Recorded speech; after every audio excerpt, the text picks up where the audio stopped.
Lorena is a painter based here in Frederick. Her work investigates the world around her through processes of layering and omission, where image surface shifts and settles.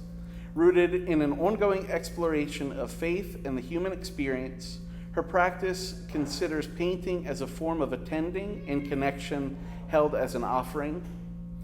And then Scott Ponemone has been exhibiting artwork for over 45 years. He's had numerous solo exhibitions. He's had residencies in Hungary, France, India, Morocco, as well as the United States. He retired in 2011 as a designer of the print edition of the Baltimore Sun, and he holds a BA from Amherst College and an MFA from MICA, the Maryland Institute College of Art. So first, would you welcome up Lorena Long?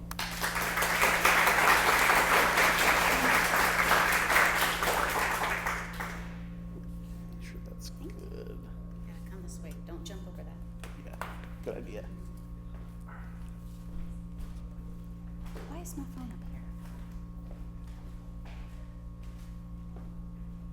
Okay, hi everyone. Hi. My little friend's right here. So sweet. I'm really happy to be here today. This is really exciting for me, but I'm really happy you were able to come and to see the work. Can you hear me back there, Nicole? Can you? Yeah, a little bit.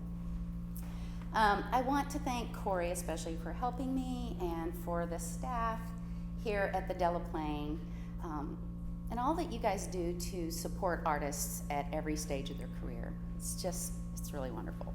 So I had a blast putting this show together. I had so much fun.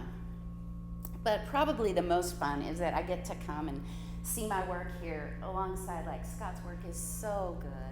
I love Allie's work, and also to be included in all the works in the National Juried exhibition.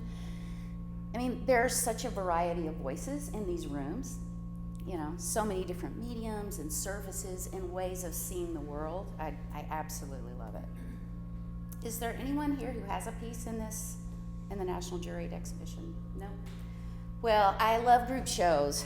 I find them so inspiring because I think that it reminds us that there's not just one way to offer meaning, to talk about experience. There's not just one correct visual way to do that. So you'll see some works of mine. Eventually it's going to run into works that are in the show. It's in the other room there. But some of these are just close-ups so you can get a feel for process, and some of them are just studio shots. I love hearing artist talks. I listen to them a lot, actually. I think I love it because I love to hear about process and trajectory. I love to hear people's trajectory because often I don't think it's linear like you might expect, and that's definitely how it was for me. It was not very linear. I took my first oil painting class when I was about 10 years old, and I pursued art in college, but after college it just did not feel realistic to me to pursue painting. I didn't know, I came out not even knowing how to build a life around art, and so I just didn't. I just stopped making things for a really long time. So how did I find my way back? Well, I started volunteering at a children's hospital, and they had a big holiday lights display. And so I helped to organize it and design it, come on in, and put that together. And getting back into the act of making, and it wasn't even anything that I really loved. You know, it was cutting plywood and painting big Victorian figures. But getting back into the practice of making things, it ignited my desire, my own personal desire to get back to painting, you know, to get back to the easel. So as a Christian, as a believer, person of faith, I believe that something deeper is happening in that desire to create. I believe that God made each of us creative. And that looks different from person to person, as you can see here. But I think we each of us has the opportunity to bring something creative and meaningful into the world. So the title of my show comes from the Mary Oliver poem entitled Invitation. And I came across the poem while I was working on the work, which I'm not really a poetry gal, so it's happenstance. Just happened to read it, and it fit perfectly with what I was already thinking about making the work. So I'd like to read it for you. It says, "Oh, do you have time to linger for just a little while out of your busy and very important day?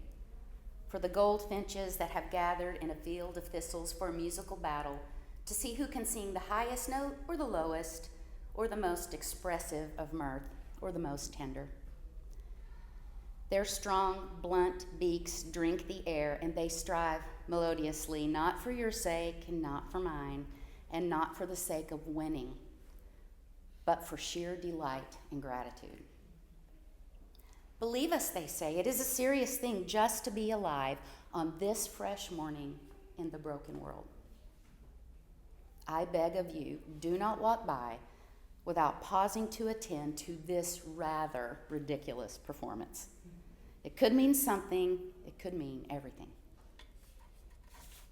So that first line, the opening line, "Oh, do you have time to linger?" It stayed with me as I built this body of work. It seems to me that art asks a similar question. Do you have time to linger and attend to this rather ridiculous performance done for the sheer delight of it? The pieces in my show were made just for the sheer delight of it. I would make them even if I didn't get to show them. Currently, my paintings are inspired and informed by flowers and botanicals, the patterns, the colors, the movements, the feelings that you might have if you're in a garden or walking in a field of wildflowers, something with movement. In some ways, I think of these paintings as an offering to viewers in the same way that I might go to my cut flower garden on the side of my house and cut flowers and put them in a mason jar and give them to someone. I work on several paintings at once, moving between surfaces so that different themes can emerge, different ideas. They kind of talk to each other a little bit. I usually begin with acrylics. We talked a little bit about this, with acrylics and markers and pencils and just really anything water-based that can go on the bottom. And then I'm going to finish with oil paint or oil sticks or any oil marker. My process involves, it's hard to explain process, maybe Scott, I don't know, but for me, it being abstract, it's kind of hard for me to explain it. But as I thought about it, I thought I rotate through 3 different approaches, and they are activate, disrupt, and refine. So first I activate the surface, and I don't have a preconceived idea or narrative in mind. I simply just start to activate the canvas with as many different kinds of marks and textures and colors as possible. It looks a little chaotic at this stage, but it's really just about, at this point, opening up possibilities on the canvas or on the paper and giving myself something to respond to. I added this in this morning because I just heard it recently, that Goethe said, "Only begin and the mind grows heated." And I really like that. So just beginning a little wild, beginning with some abandon, gives me a lot to respond to. So then next I'm going to disrupt, or that's at least how I think about it. I'm going to disrupt what is there. Once the surface is fully activated, I start interrupting, and that's usually, it's adding, it's subtracting, it's obscuring or shifting, responding intuitively to the painting itself, and looking for areas that might need tension or movement or contrast or obliteration because it's so bad. Each move at this point begins to kind of inform the next. And I love this part. But the painting starts to slowly organize itself through the process of adding and subtracting. I'm adding here, I'm taking away here. Once I do that, then it looks completely different, and I have to add here or take away here. It's kind of like a dance. The goal is to develop, in my mind, I've always thought of it as a scaffolding through the painting, leading you and building you through the painting, but also now you're beginning to form a cohesive composition at this stage. And then eventually I begin to refine, and that doesn't mean I'm adding, like I'm going in to add detailed brushwork or, put that white dot on the eye like Scott might, It just means that the painting has started to come together. The composition has started to work. Chromatically, it's starting to work. And so I'm making some intentional decisions to bring clarity to the surface at this point. Sometimes people ask, it's abstract, right? It's a little bit organic and dynamic. How do you know when it's done? And I don't really usually know. But I do know that eventually there's a sense that the surface has found its place. It's just landed somewhere where there aren't really any more moves to make. Color plays a significant role in my work, and I may begin with observed color, but I'm not married to it. I don't care. In fact, I would rather break the rules and use a different color than what I'm seeing or heighten it, because I'm interested in how color transforms our experience of something familiar into something new and exciting, something with energy and atmosphere, maybe even surprising. I am also very interested in the materiality of paint. The fact that it has weight and texture and physical presence, that it can be thick and gloopy or bumpy and thin.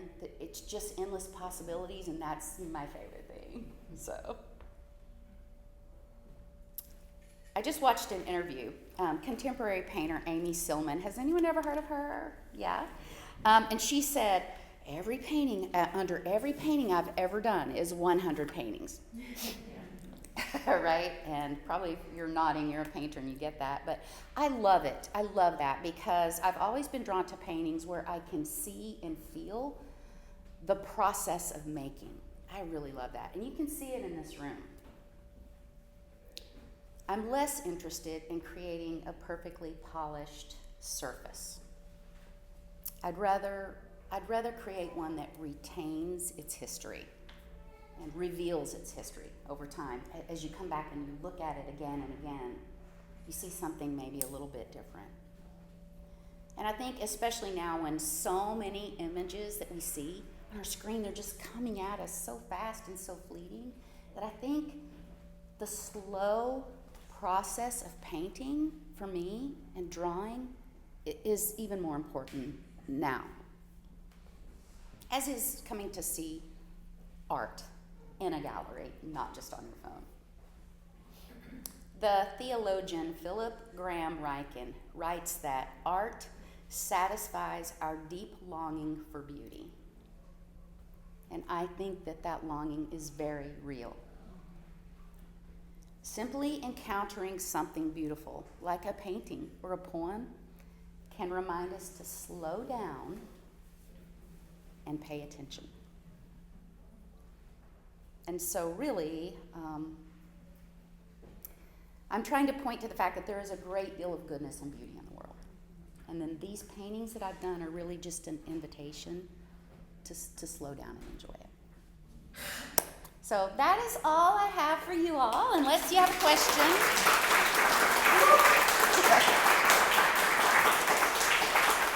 So, any questions before Scott comes up? Yeah? I do, actually. You say you add and you subtract. Yeah. How do you subtract? Well, that's a really good question and a fun one. So I might even take a palette knife and scrape something away. But one of the things I do is I use you're going to be interested in this, but I use a wet tissue paper. It's a wet string tissue paper, and they come in really large sheets. Okay. And I can lay that on whatever section I'm in, and I can either scratch into it if I want to take away and take away and leave, or I can just put it there to smooth the surface and drink up some of the oil, especially if I'm in a hurry for it to dry a little faster. And then a lot of times I will take what I've subtracted, it's still wet, right? And I'll move it over to another area to just begin to mirror and put some of that on there. just looking for harmony within the painting. So, yeah, so it's just a takeaway or add or, yeah. And I scrape back a lot of stuff that's just bad. It's like, oh, that's wasted paint. So, yeah. What did you do before you decided to go back to paint? Oh, I did work. I became an administrator at that children's hospital. I just worked my way up through volunteering in public affairs and development, and just somehow caused them to believe in me, and just began to work there. It was a lovely ministry, a meaningful ministry that did allow me to begin to paint at home. To buy supplies and to get an easel. It all costs money too. You come out of college, you don't have a lot of that. So. Wow. That also enabled you to organize all this beautiful stuff. Right. Yeah, I did learn a lot. Thanks for your path. Yeah, right. So, Lorena, do you have a discipline, like do you get up every morning and paint for X amount of time, like many writers do? Yeah. Do you do morning pages? Or No. have you done morning pages? No, I have, but no. But do you have a process discipline? My kids are just now, my last one just graduated from high school yesterday, and so I matched the rhythm of their life. But now, so what that would mean is when I had a moment to paint, I would take it, whether it was 15 minutes or 20 minutes, and it would be hopefully a daily practice. Sometimes it's just a sketch. But now, currently, I made a commitment to myself that I would paint 2 hours a day or do something creative 2 hours a day. If I open the window to creative, then I'm like, oh, I made muffins, check. That's not really it, because the resistance of going into the studio when you've stopped and you're just trying to get back in can be a very real thing. So I just stop every day, usually around 2:30 or 1, around in there, and then my husband calls me at 3:30 on the way home. And so I'm gonna have to move that a little bit, but yeah, I try to do it every day. If Stephen Pressfield says if your butt's not in the seat, you got to be there, or when inspiration strikes, you've got to already be there. Yeah. Lorena, I love your sense of discovery and willing to take those risks. Has that always been part of your painting process? Oh no! I spent a lot of time trying to prove that I could paint a face or a figure, or like taking figure drawing classes and all that. And so I would follow my instinct to paint abstractly, and then it felt like it wasn't real or it didn't count. And so it took some time and a lot of reading and reading books about artists that I love their work, and reading about why they did it. And then I was like, then I felt a little freer to do that. And so I still have days where I'm like, oh no, this is, because it is very risky, and I'll paint one and think, I don't know if this is any, it feels good to me, it looks good to me, but yeah, no, I haven't always been that way, and I might next year say I should paint some faces just to prove I can paint. So that's a good question. Yeah. Is that, yeah. What's the right number of paintings to be working on at one time for you? And why is that? Oh, well, I don't want that to be a deterrent to people who have little space, right? I mean, No, but I'm asking about these. for me, I would work on 5 or 6 if I could. They start to bleed out of my studio into the living room, and I have some paint on the carpet.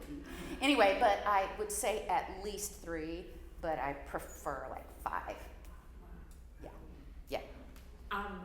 So Corey had talked about that you have an upcoming class. Could you speak to that a little bit? Yeah, so first of all, I feel really thankful that the Del Plane, is allowing me that opportunity, but I will just, it's a 3-hour workshop, and we're gonna kind of go through the activate, disrupt, and refine, just some exercises within that, so that I think it's great if you're thinking about abstraction, but you don't really know, or if you just want to be a little more expressive, they're just exercises to kind of unlock that a little bit. So I think it'll be fun. You should Sounds come. great. Yeah. Sounds great. Yeah. I could be wrong, but didn't you just publish something? Oh, Diane, stop it. I don't really know stop it. Well, I did. It's a journal for creatives and artists of faith who want to kind of work through this process of, I built it while I was making, so I've been working on these paintings for 2 years. And so as I was working through that and thinking about how do I make something cohesive that,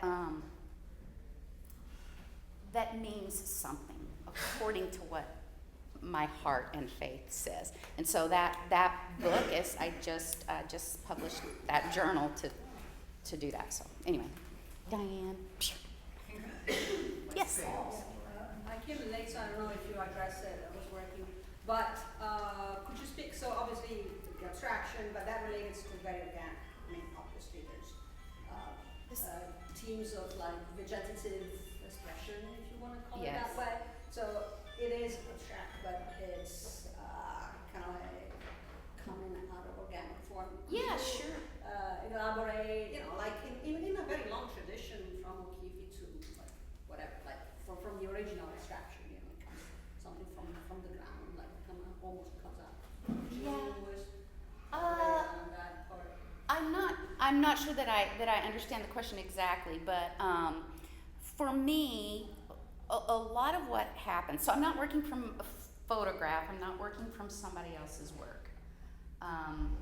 It is a little bit like, I think it was Joan Mitchell who says, I carry my memories with me. And her works were largely landscape, even though they might not to us look like landscape. But that resonated with me because when I'm outside, like if I'm out to pray or worship and I'm experiencing nature, it just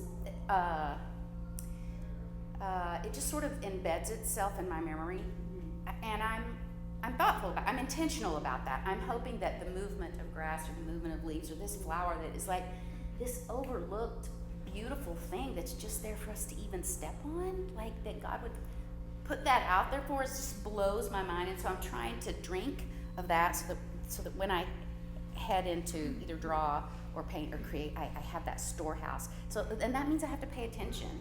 I have to notice and pay attention, much like I'm sure Scott has, but I bet you're a noticer of faces and people. I bet you just drink in people's personalities and stuff. So, yeah. Is that good? Is that it? I'm sorry if I didn't get that. It does pretty much. Yeah. Okay, that's good. That's good. So we need to hear from Scott now. Yeah. Well, that's the advanced one screen. Well, the major essay in the book talks about the development of the particular series of work that started in 2017 and continues moderately today. But it took a while to get there. And the work that I'm doing now actually began because of what I was doing in the 1980s. Occasionally you'll find you kind of like a rolling cycle of your interests, and to work for a long time in a skill that you'll find that maybe something you did 30 years ago, 40 years ago, speaks to you as, well, that was interesting, and I know why I stopped doing it, but maybe I could look at it again and see who I am now as a different person. So, but here I'm going to start talking about, I guess it was said that my BA is at Amherst College and my major was in anthropology, and I think that shows up a lot. And as nice as Lorena's work was very organic, I'm going to be much more focused on the idea and then how to get the idea. The idea comes first and it's relatively fixed. The discovery happens, well, you'll see the process. So here, when I left the newspaper in 2011, and I had my MFA at Maryland Institute in printmaking, but I hadn't really done too much. And that was completed in 1979. And I worked at the Baltimore Sun, first as the copy editor, and then I was eventually doing the page design in the world of print newspaper, if you remember what that is. And it wasn't until I signed papers to leave the newspaper that I saw a notice in Maryland Institute for a wood engraving class. And I said, well, you know, I've done printmaking, lithography, and I've done silkscreen printing and etching, but I never really did relief printing. So here's an opportunity to dive in and learn another craft. And so this sequence that I'm talking about today is going to begin with just hands. And this is a little wood engraving. The image is about this big. And so from hands, I'm going to take you on a journey and how do we get to the type of imagery that you see upstairs. So we'll talk about hands, and I start thinking about hands. Why are we human, and what's the value of being human? I just remembered classes talking about our opposable thumb and our ability to make tools is one of the reasons why we left the trees and were able to, and became bipedal. And that freed our hands, and in the process took millions of years to develop this wonderful tool that we all assume is our friend. And one of the way to discover this was even paintings of how we feed ourselves. So here it is, I would just do arms and French fries, finding their target. And I wanted to look more at hands, and here's talking about at a local farmer's market. How do we exchange? What are the procedures in which one human being can touch another human being in a public space? And one of the ways we allow ourselves is to maybe exchange money or make a transaction. And here's a little composite of various actions at a farmer's market. Probably everybody's been to a farmer's market and selected produce. And you notice I didn't actually paint the details on the dollar bills, they're just kind of pieces of paper. But it's the way we live in our public life. And here's a sequence done at a barbershop where I didn't want the whole head, just the eyes, ears, nose, mouth, and the barber's hands, and using various tools. And can you imagine somebody getting a haircut, and I'm photographing them, actually I'm photographing their mirror image, so I want to stand between them and the barber. So that's kind of fun. But I also wanted to look at hands acting as tools. And here we are in a potter's wheel. You may have been seen, or maybe you're involved in pottery yourself, to see how hands can shape and form. And among things, of course, state fairs. There's a big festival in Baltimore called Artscape, and buying ice cream. Now, what would happen if I take this very simple gesture? Here's an exchange, once again, it's not money, it's a purchase. And how it would look like if it's translated into a wood engraving. Just the gesture, and I don't know if you've seen wood engravings, it can be very, very fine, minute detail. It's possible. But I wasn't interested. Once I got the gesture down, I said, well, anything else is going to interfere with the gesture, so just stop. And notice how the hand and the perimeter, the arms, actually evaporate, and they just become part of your imagination. And I also looked at other ways hands can be done besides tool use. There's people who involved in sign language, American Sign Language, if you're speaking with a deaf person. And wonderful things, and the Sun papers, once upon a time, in the composing room floor, a number of the men who worked there, the composing room floor is, at the time I was working, began in the 1970s, late 70s. They didn't use linotype machines anymore. And the type would come out in a strip of paper that would have to wax up, and they had boards the shape of the page, and maybe the ads were there already in place, and they would have to, initially they would have to cut the paper out and wax it and put it in place. And there was one craft in the newspaper business that had a number of deaf people there. And so I learned a little bit at the time, but it made me think about the whole process of being deaf and how you can communicate with your hands. In this case, the center part of this, it's a watercolor, by the way, it's about yay big, is a Roman mosaic. I adapted, it was in, you can see it in Tunisia, I've never been.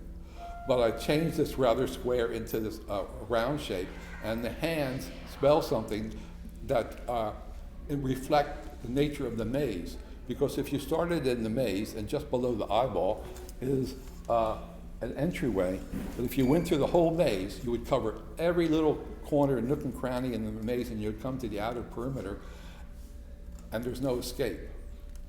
And so the hands read, time, no way out.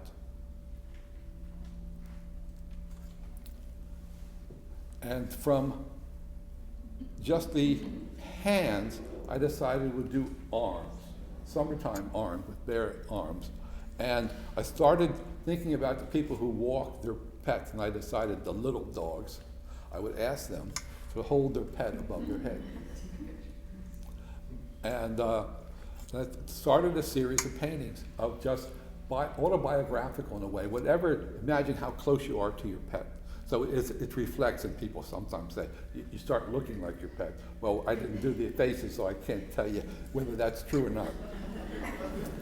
But it started with that, and then it went to the farmer's market, and I asked the guy, how many ears of corn can you hold up above your head at one time?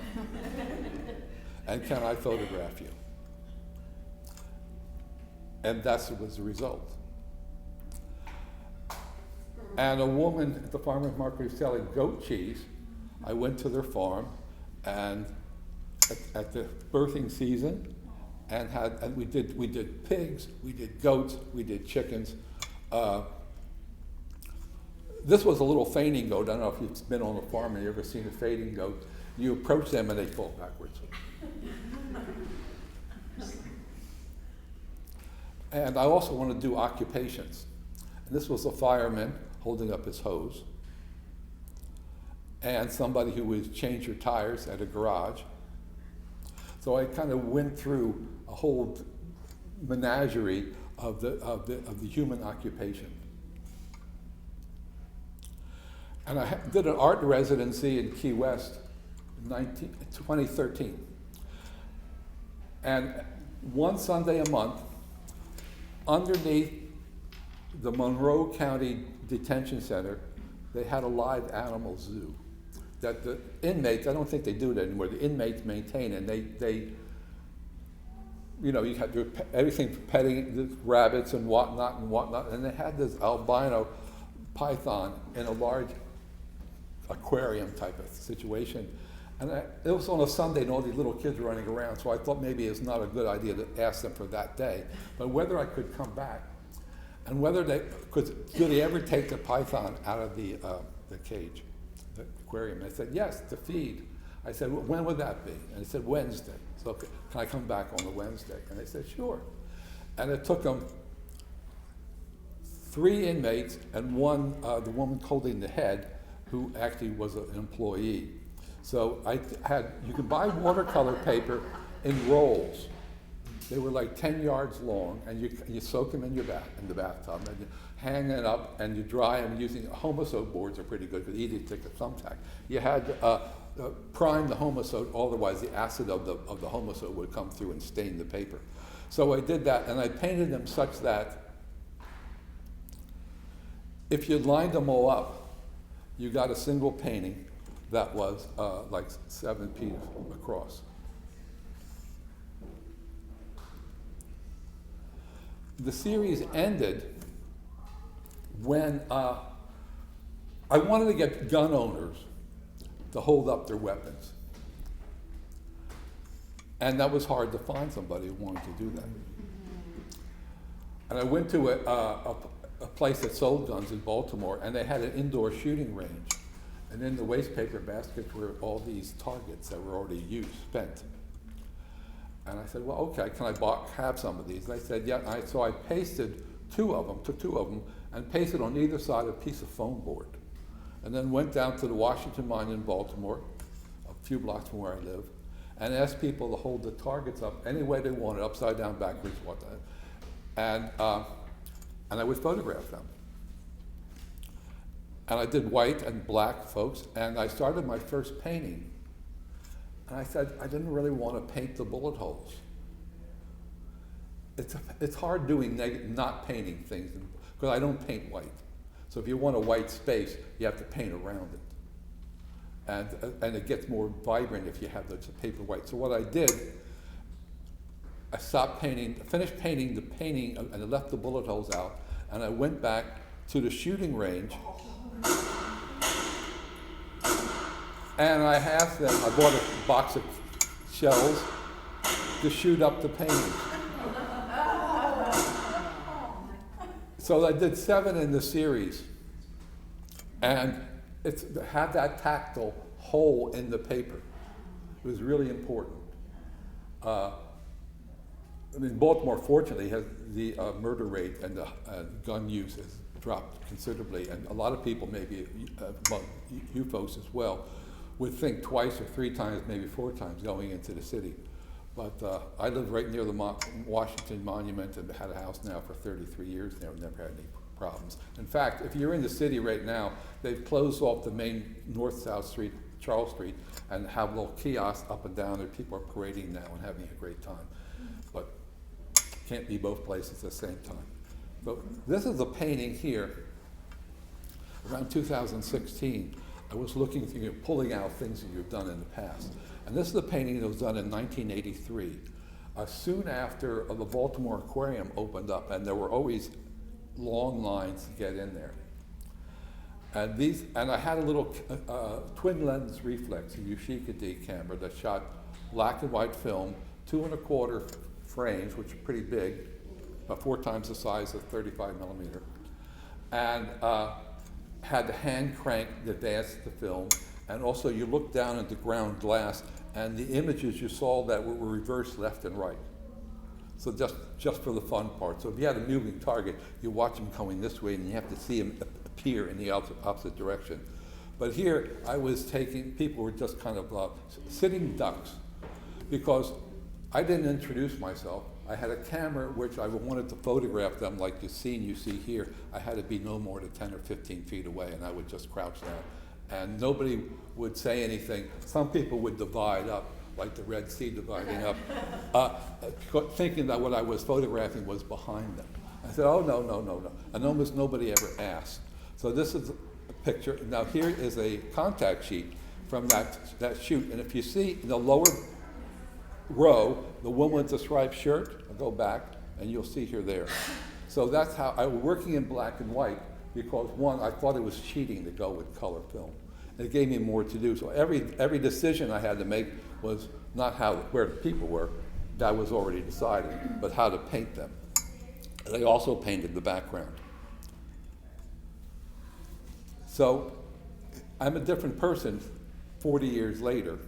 So instead of using a twin lens reflex, I was using my iPhone. Instead of never asking anybody what I was doing, I would introduce myself, because I became a person who could walk up to strangers and say, I'm an artist, can you do me a favor? This is what I want you to do. And I would, as you see upstairs, if you've been upstairs, you'll see there are always couples. Because if there was a single person, then you're just doing a photograph. But they come as a unit, whoever they are, whether they're married couples or friends or whatever. They already have an interaction, and they've already bonded with that person. And all you had to do is observe somebody for 30 seconds or maybe a minute. A public space. Most of the shots were in public space. You watch them walk together, and you ask them to photograph. And on the spot, they say, oh, I have to go someplace. Oh, wait a second. By the time you're complaining why you have to go someplace, I could be done. Because it would take like 2 or 3 shots, and either it worked or it didn't work. And sometimes they would be real stiff. And I would say, well, wait a second, down the road there, you were doing this. Could you get in that pose? And so this is 2017 at the Harbor Place in Baltimore, not far from the aquarium, actually. And this is not a real contact sheet. This is like a photo gallery on your computer. But it shows you what I would do, and in most cases, they were just couples. And when I did the earlier scenes, I would not introduce myself. I would paint the whole scene, and you can see kind of the reaction I got on one case. And when I introduced myself to people, and that relaxed them, and I could see a lot more about their personality, not an interaction with me. Oh, people would always smile when I asked them to photograph. And I said, well, that's for you. And I could send them your digital copy. But for me, look at me as I just delivered the worst news possible. Because I wanted that visual contact. And smiles can be a friendly thing, but they're also a defensive thing at the same time. Like, I'm not going to hurt you, but don't come closer. So the dual message here. So, and I decided to leave out the rectangle because I wanted, the whole painting is the interaction between the subject being painted and the viewer. And you always think that's what's going on. But in this case, I wanted the subject matter to make contact with you. I'm a person and you're a person, and we're connecting. And so by having the background painted, it kind of frees them into that rectangle. Yes, there's a rectangle of the paper, the white paper, but it's not as interfering as such. And also, as you saw upstairs, that I don't frame. I mean, I have framed for exhibitions that required it in the situations, national watercolor shows and things like that. But magnets work great, and I'm happy nothing has happened with them because there's always a little danger. I was showing at Gallery K in DC, and I did these huge paintings of parade pictures, watercolors, much larger than these. And I remember the owner of the gallery was very nervous that the reception people would carry them. He said, "Don't worry, nothing will happen."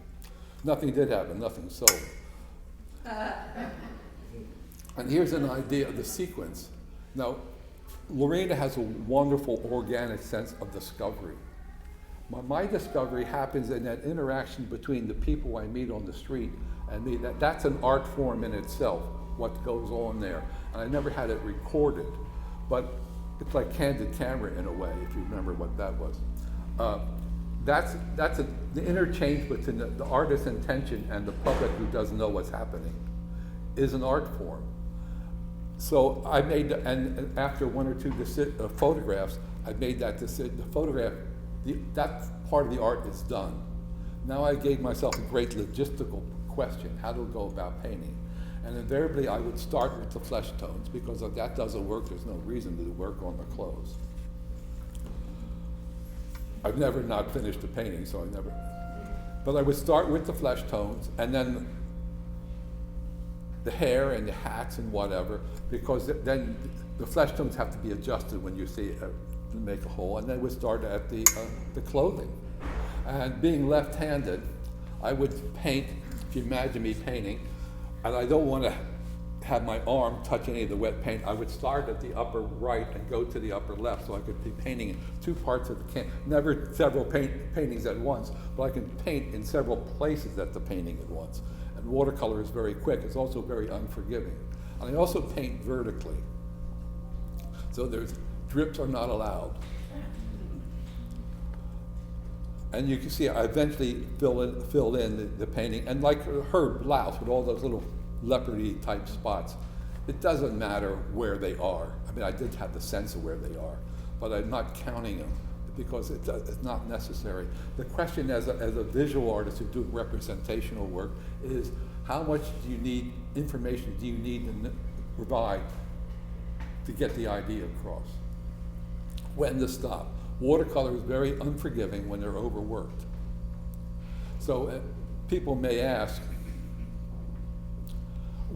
how long does it take to do a painting? And I'm going to go through some of the venues I've done where it doesn't take very long. I only paint in the mornings because that's my most productive time. I don't make good decisions after, say, 1 o'clock in the afternoon. So in the course of, why force yourself?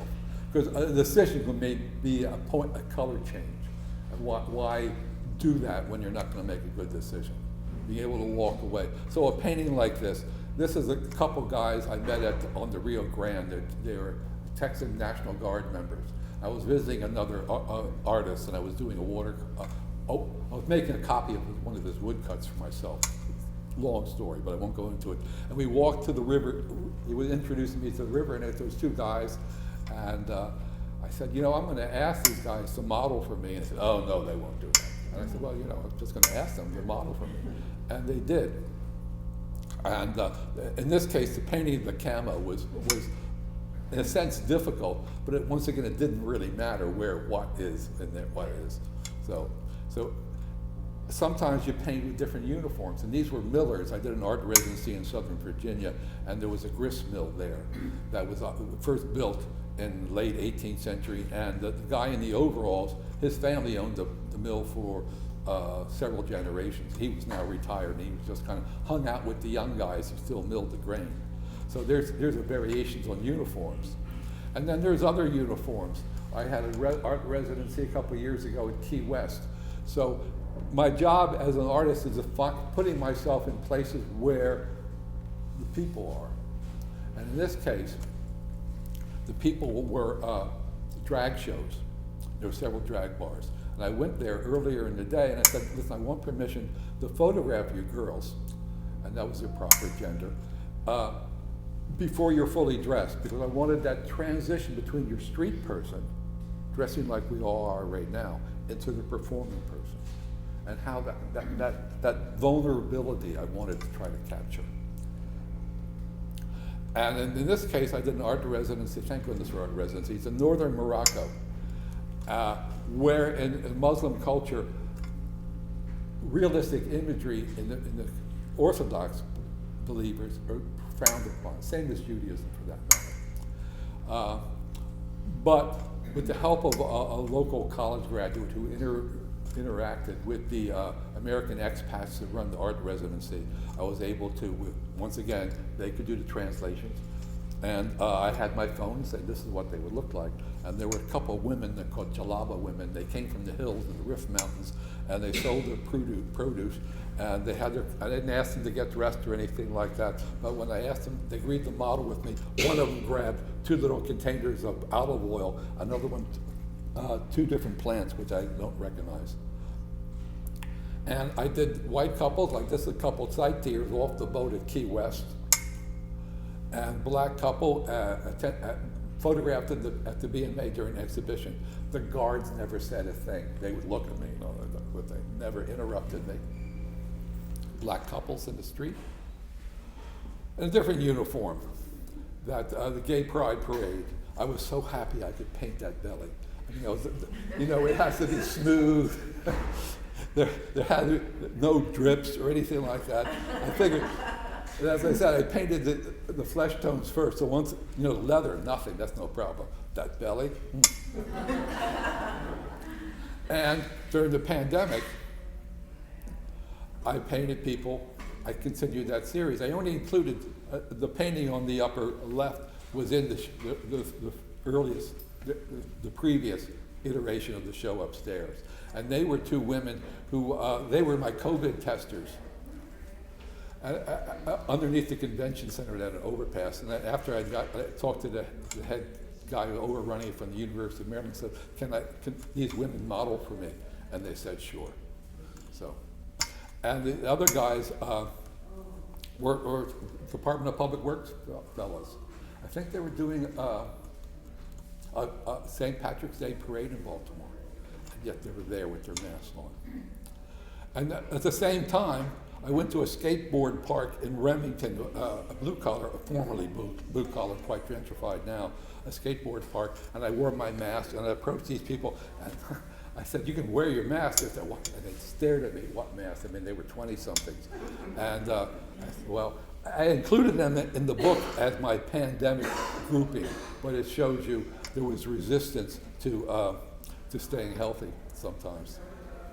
And I did do a book that captures all 88 paintings in the series, and part of the essay talking about the various venues where I met people, and how I went from the 1983 paintings and how I changed after some 40-odd years. So that, if you're interested, I'll be glad to sell you a copy. And this gives you a sense of the interior of the book, where each painting has a separate page. And they can only 75 copies were made, and they're $35 a piece. I'm glad to sign page. Now, in a month from now, in September, down the couple blocks away, the Frederick Book Art Center is having a show of my other phase of my art, which is my linoleum cuts. and a book called Circularity that I did that pairs my linoleum cuts based on geometric and historic design factors. This one, let me think if I remember where this came from. Drawing a blank, I think it's from chairs on federal furniture. And some of the books have the original prints in there, as this one is. And this time last year, I went up, the book pairs my haiku with this poet in Boston I met at an art residency in Virginia a while back. And hopefully she'll be coming to the opening in September of the Frederick Book Arts and give a reading. So it's her haiku and my linoleum cuts, and we go through through 15 pairs, we go through a winter solstice to winter solstice cycle. And it's very meditative, it's very quiet. It's just, and I think the Frederick Book Arts Center are planning to duplicate some of the haiku with the letterpress and pairing the frame. And I do want to thank Corey Fry for being, and all the people who are dedicated in making the Delaplane Arts Center just a wonderful resource for you all in Frederick County. Thank you.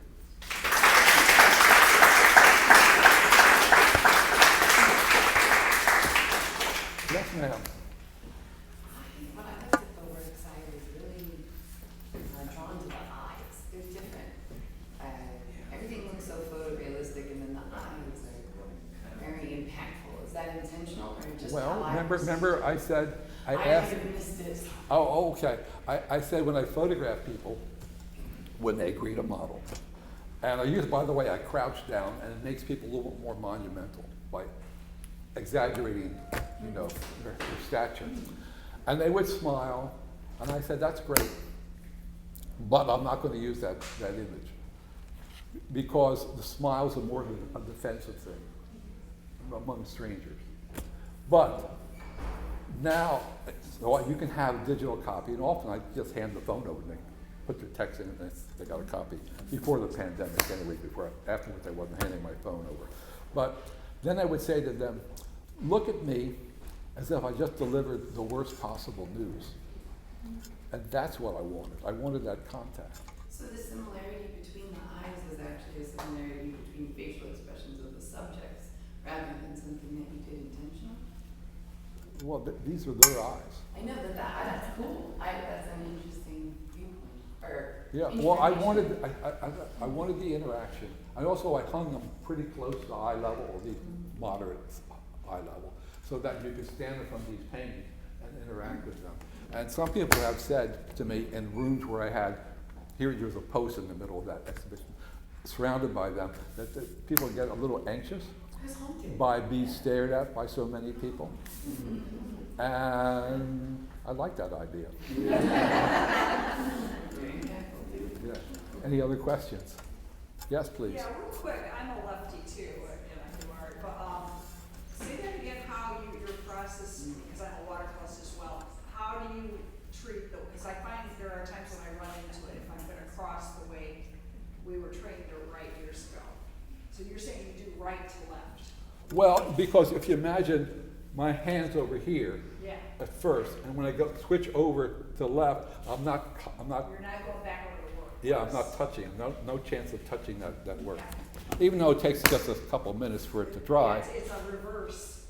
Yeah, you just have to think of the logistics, because I mean the painting takes about a week, and in a way I hate starting one because I know I won't ever give up until it's done, and you know it takes a day or two to draw. Sometimes at art residencies I'll do all the prep work and do all the drawing in one day. Usually it would take 2 days to do that. And there's pencil under there, but as I say, for certain things I don't do patterns and whatnot. I just give the general idea.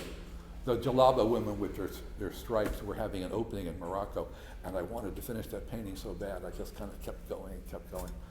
Pain in the ass. Every little wrinkle had to be done. Anyway, sometimes if you're wearing that blouse, and I asked you to model, I would say, There's only a couple color changes, but that's a pain in the ass. That one over there, I wouldn't even ask you. Sorry, it's lovely. Anybody else? Yes, ma'am. I thought it really interesting that you showed your hand face, and you're totally right. That is an anthropological exploration, and this is why. I thought that it were really interesting that people would hold up their things, you know, the trade of their work, their objects of affection, such as the pets and whatnot. In your 2x2 things, what I like is that these people are on the move. Like they have shopping, or they have skateboard, or they have something. They're there and they're going somewhere. And we are looking at them while they're in the process or whatever. They just stop for a second, but they are in the process. Right. It's like a nation on the move, if you will, or like a people on the move, or like a, you know, like it was, you know, a feeling that you had maybe in the early 1900s, that it was this idea of a portrait. They're static, but they're in the move. Well, that's partly a process of the fact that they were in public spaces, which also means I didn't have to ask permission in writing. I could just get their tacit permission just to be, and I would hand out my business card, and a very few, low percentage would actually get back to me. The guys in camo in the Rio Grande, one of them did, so I actually printed out 8.5 by 11 glossy and mailed them off to them. But very few people ever got back to me. No more questions? I have a question. Yes. And I apologize, I had to step out, so you might have already addressed this. But could you talk about the gaze, about how everyone's kind of looking down at the viewer? I think it adds to like the monumentality of the work. It makes me think of Amy Sherrill, so I wondered if you could elaborate on that. Well, as I probably mentioned, that I asked people to look at me as I just delivered really terrible news. And I want them to stare at me, because I want that stare to transfer over into the contact between the viewer and the person in the painting. That's okay, that's what I was curious about, where the camera was. I'm down on my, squat down and Gotcha. looking up. So maybe you see more of their under the chin, but, and they were looking at the camera. They're not they're looking up like that. But yeah, it's a way of maximizing their presence. Yeah. Little things you could finagle to exaggerate to get the painting that you want. You don't have to explain it to the people what you're doing. And I'm trying to get a show on the Eastern Shore. I have some. I collect prints, and the Academy Art Museum in Eastern Shore is going to show some of my promised gifts, and I'm trying to convince the same venue to show the series. And I said to me, set me up for 3 or 4 days in someplace on the Eastern Shore, and I'll go to the crab houses, I'll go to the watermen, I'll go to there's a big prison in Somerset County, I'll go to the people working in the prison, and just and maybe the horse country type people as well. So we're all so different and also alike in so many different ways. Okay, thank you so much.